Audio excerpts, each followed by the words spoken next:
Comment faire pour être sélectionné lorsque vous postulez pour une bourse d'études ou lorsque vous postulez pour une opportunité d'immigrer à l'étranger? Alors bienvenue les amis, bienvenue dans une nouvelle vidéo aujourd'hui.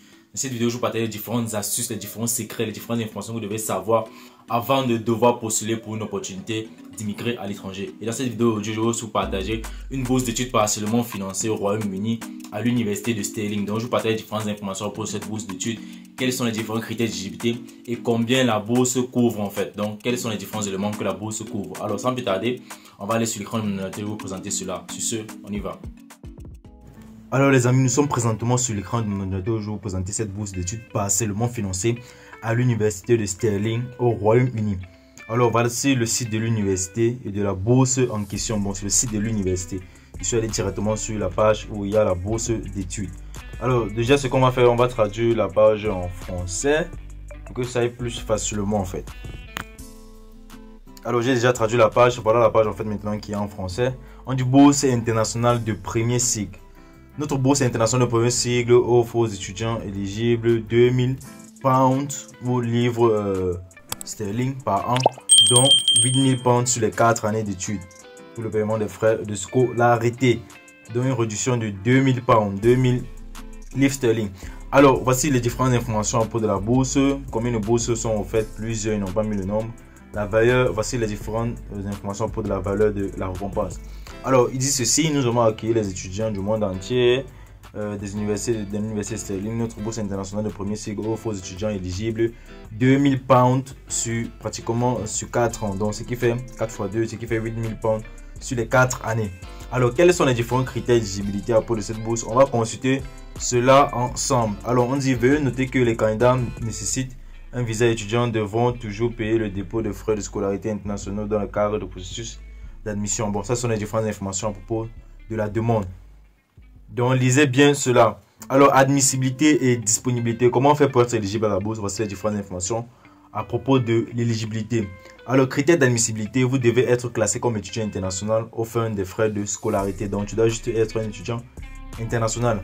Vous devez avoir reçu une offre d'admission conditionnelle ou inconditionnelle pour un cours de premier cycle éligible à l'université de Stirling. Donc, tu vas postuler en fait pour un cours dans cette université là en fait et devoir recevoir une admission, une lettre d'admission en fait. C'est actuellement comme ça qu'on appelle cela. Alors on dit: vous devez être un étudiant international à temps plein, donc avoir pris un programme à temps plein, pas à temps partiel. Alors on dit: ce prix est uniquement disponible pour les étudiants entrant directement en première année ou entrée avancée en deuxième année d'un cursus de premier cycle à temps plein. Donc tu peux postuler comme étudiant de première année ou étudiant de deuxième année en fait. Donc si tu as commencé peut-être la première année dans ton pays, tu peux entrer chez eux en étudiant de deuxième année. Donc c'est un peu ça, c'est l'explication que ça donne ici en fait. Alors on dit ici: tu peux entrer directement en étudiant de première année ou de deuxième année dispensé d'un cursus à l'université de Stirling. Alors, comment faire pour pouvoir postuler à cette bourse d'études? On dit: veuillez noter que cette bourse ne sera pas attribuée en combinaison avec une autre bourse de l'université de Stirling. Donc, tu peux avoir deux bourses d'études de cette même université à la fois. C'est pas possible. Alors, comment ils évaluent? Voici les différentes informations à propos de l'évaluation et comment faire pour obtenir la bourse. On dit: les étudiants seront automatiquement identifiés dans le cadre du processus d'admission. Aucune demande distincte n'est requise pour ce prix. Comment faire pour pouvoir demander la bourse? Vous allez juste écrire à cette email-ci. Ils vont vous donner tous les différents documents requis, la liste des différents documents requis. Maintenant, vous, en faisant la candidature, vous allez juste préciser que vous candidatez pour cette bourse d'études pour qu'ils évaluent votre dossier en fonction de cette bourse d'études-ci en fait. Donc c'est ça les amis. Alors dans la prochaine partie de cette vidéo, je vais vous montrer les différentes informations nécessaires que vous devez savoir pour être sélectionné lorsque vous postulez pour une offre d'immigration à l'étranger, que ce soit offre d'emploi ou bourse d'études. Alors pour ceux qui ne le savent pas, sur l'onglet communauté de la chaîne en fait, je partage beaucoup d'informations à propos des différentes offres d'emploi ou d'immigration à l'étranger. Alors ce post-ci, je vous ai partagé de nombreuses informations. Je crois qu'il y a beaucoup de personnes qui n'ont pas lu en fait. Alors je vais vous expliquer cela, c'est très utile. Donc s'il vous plaît, écoutez ce que j'ai à dire. Alors on dit: comment vous faire sélectionner lorsque vous voulez postuler pour une opportunité d'immigrer, peut-être une opportunité d'immigration à l'étranger.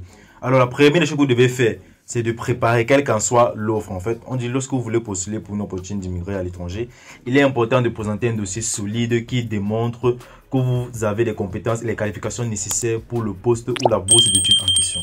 Voici quelques conseils pour maximiser vos différentes chances d'être sélectionné. Alors là, c'est moi qui ai écrit ceci. Donc, c'est vraiment très important de pouvoir savoir ceci avant de pouvoir candidater pour une bourse d'études ou une offre d'emploi à l'étranger. Alors, la première chose que vous devez faire, c'est de préparer un CV ou une lettre de motivation de qualité. Votre CV, votre lettre de motivation doivent être bien structurés, clairs et précis. Assurez-vous de mettre en évidence vos compétences, vos expériences et vos réalisations pertinentes par rapport au poste ou à la bourse. Alors, habituellement, je vous dis ceci, ce qui détermine vraiment si vous allez obtenir une bourse d'études, c'est votre CV ou lettre de motivation ou encore peut-être lettre d'intention. Et des fois aussi la lettre de référence. Donc, c'est la façon dont vous défendez votre bourse en fait que l'on vous sélectionne. Vous savez, lorsqu'on candidate en fait, il n'y a pas vraiment, je pourrais dire l'employeur ou les membres du jury en fait ne voient pas la personne physiquement. On te sélectionne en fonction de ton dossier. Si ton dossier est convaincant et si ça va avec les différents critères de la bourse, ils vont te sélectionner en fait. Donc, sachez écrire vos différentes CV et lettres de motivation en fonction des différents objectifs des bourses ou des offres d'emploi. Donc, c'est ça. Alors, on va aller sur le deuxième point, c'est répondre aux exigences du poste ou de la bourse d'études. Lisez attentivement les critères d'admissibilité et les exigences du poste ou de la bourse d'études et assurez-vous que vous répondez à tous les critères. Donc ça, c'est aussi un point sur lequel j'insiste habituellement. Beaucoup d'entre vous partez postuler aux différentes bourses d'études et que vous n'êtes même pas éligible. Vous ne respectez pas tous les différents critères. Les amis, vous n'allez même pas être sélectionné. Vous n'allez pas obtenir de réponse en fait. Donc vérifiez toujours les différents critères d'éligibilité en fait. Quelle qu'en soit l'offre, même si c'est pour une offre d'emploi. Alors, le troisième point sur lequel beaucoup se retrouvent en fait, c'est l'honnêteté et la transparence. Beaucoup mentent en fait sur les CV, principalement sur les CV. Ils mettent certaines choses là-bas qu'ils n'ont pas fait. Aussi même sur les lettres de motivation. Alors on dit fournissez les différentes informations exactes et complètes sur vos différentes expériences professionnelles, vos compétences et votre éducation. Ne va pas dire là-bas que tu as un master alors que tu n'as pas le master. On veut quelqu'un peut-être qui a une compétence en informatique. Toi tu n'as pas fait informatique, soit peut-être toi tu as une compétence basique. Tu sais sûrement manipuler un peu l'ordinateur, tu dis tu es informaticien. Donc ne faites plus cela les amis. Alors vous devez savoir que lorsque vous êtes même sélectionné lors d'un entretien ou peut-être lors d'une bourse d'études, il y a ce qu'on appelle après l'entretien, un FaceTime, un entretien en FaceTime en fait. Donc vous allez causer en fait avec ces différents membres du jury ou peut-être l'employeur. Il va maintenant vérifier si tout ce que vous avez dit dans votre dossier est vraiment le cas en vous posant les différentes questions face to face en fait directement. Alors on va aller sur le quatrième point qui est les différentes références. Fournissez des références professionnelles qui peuvent attester vos compétences et votre expérience. Alors lorsqu'on parle de références en fait, il veut par là dire peut-être les différents endroits où vous avez déjà eu à travailler qui sont en relation avec le domaine pour lequel vous postulez. Peut-être que ce soit la bourse d'études ou le programme d'études que vous postulez en fait. Soit peut-être l'offre d'emploi, le poste pour lequel vous postulez. Donc, c'est ça qu'on appelle une référence. Soit ça peut être quelqu'un aussi que vous avez eu du temps à passer, vous avez passé du temps ensemble en fait. Quand je dis passer du temps ensemble, ça peut être un encadreur, un professeur, un enseignant, donc quelque chose comme ça de ce genre en fait. C'est ça qu'on appelle référence. Ou encore peut-être un endroit où vous avez travaillé. Alors, on va aller sur le cinquième point. Soyez patient les amis. Lorsque tu postules à une bourse d'études ou peut-être une offre d'emploi, frère, tu dois être patient. Il y a beaucoup de personnes comme toi qui candidatent. Et on doit examiner, évaluer tous ces différents dossiers avant de pouvoir donner les différents résultats. Donc les amis, la patience, c'est ce que tu dois t'armer en fait. Tu dois t'armer de patience. Lorsque vous voyez les différentes bourses, on vous dit les résultats vont sortir après 3 mois, 4 mois, etc. Prenons un simple exemple. Vous voyez les différentes bourses d'études. On dit une bourse d'études pour l'année 2024-2025. Mais c'est en 2023 que tu postules en fait. Donc, tu dois comprendre que tu dois t'armer de patience, tu dois te préparer. Ceux qui postulent pour les différentes bourses d'études maintenant, ce sont ceux qui vont étudier pour l'année prochaine ou pour la rentrée de septembre en fait.